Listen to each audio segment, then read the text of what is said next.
A Garage Geek vinyl haul. Hi, welcome to Garage Geek. So yesterday I started filming a 3-in-1 video and I got halfway through the second segment and I just thought to myself, wow, this is boring. I just stopped filming. And so I'm going to slice and dice this and I'm just going to go ahead and put up my vinyl haul. The second part of the video, I was going to discuss these graphic novels that I've had laying around on my shelves.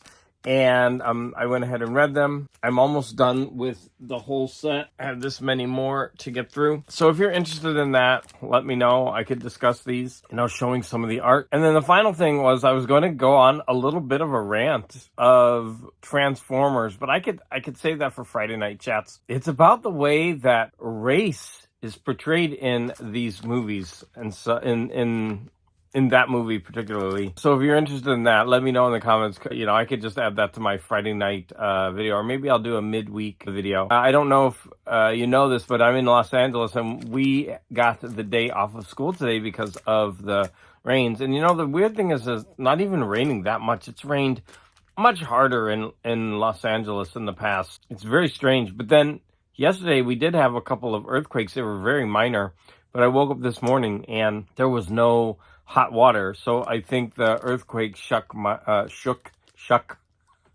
earthquake shook me.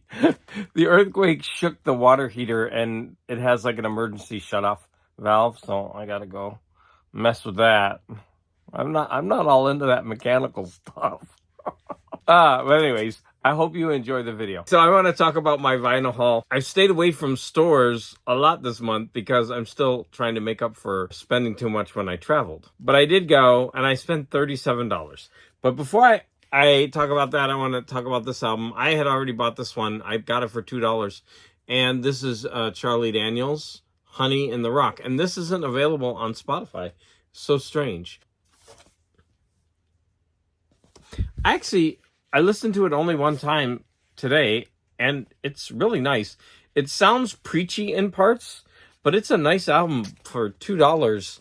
This was a steal. Now let me show you the albums that I bought. I'll go in order from least expensive to most expensive. So I bought this album, Living Stereo, and that was only $1. So I just quickly went through the dollar bin. I only went through each one a little bit, and I saw this and Living Stereo, and even though it is scratched up a little bit, it plays fine. I would say that this is definitely cheesy, so I would not recommend it to anyone, but I don't mind cheese as I'm reading. By the end of this, I was quite enjoying it. So that is Double Impact. So the next album is called Sleeping Gypsy by Michael Franks, and I paid $3 for this. This was a total cover buy.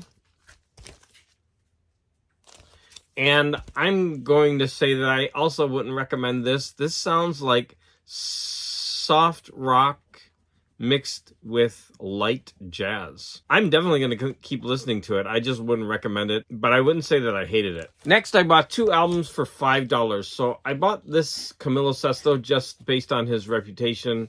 I would say that if you know Julio Iglesias, he's very similar. I think he's from Brazil.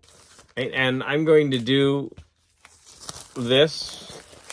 I hate that styrofoam. That one was for you, Vinyl Richie. So there you go, Camilo Sesto. I listened to this and it is very nice. But again, I don't know if I would recommend it because if you don't like Julio Iglesias, then you probably wouldn't like Camilo Sesto. The next album I bought for $5 was this Don Shirley, the Don Shirley Point of View, and I didn't want to buy this. Okay, so first off, I was specifically looking for Don Shirley albums because the movie Green Book, which I just watched, tells his story. There he is, looking very fabulous. So there were some other albums in his catalog that had nice covers, but this was the only one that they had, and it was relatively cheap, $5.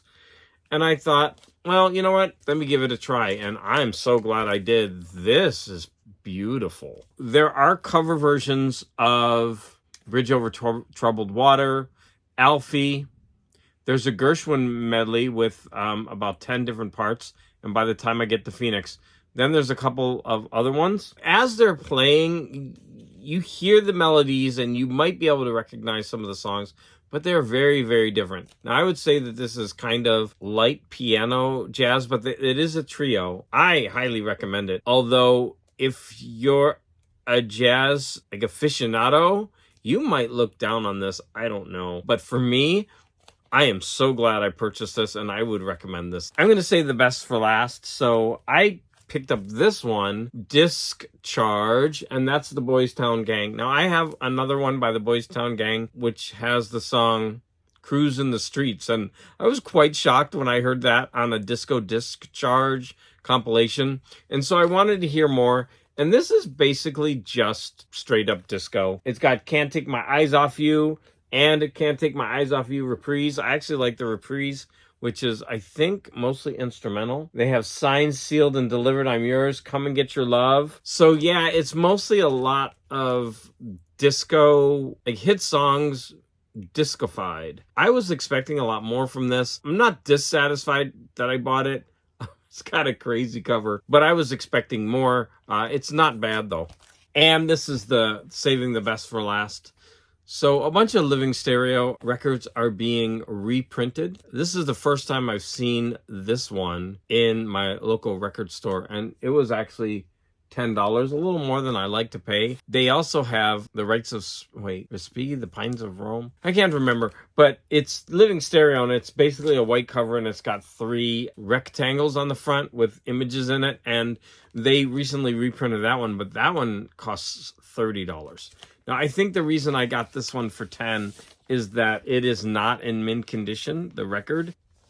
It's a little bit, I mean, I did hear lots of crackles and pops, but I'm okay with that. And it's got the older RCA label. The pressing matters. He has explained the differences in all the labels because he pretty much has a copy of every pressing of the Living Stereo albums that he shows.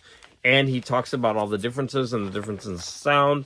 And it's really fascinating. But I always pick up the cheapest one that I could find. I do have this on CD, but I was just so happy to get a copy of this in my collection. So here I am back again. So I wanted to thank everybody for watching and for the support. As always, your comments are always welcome.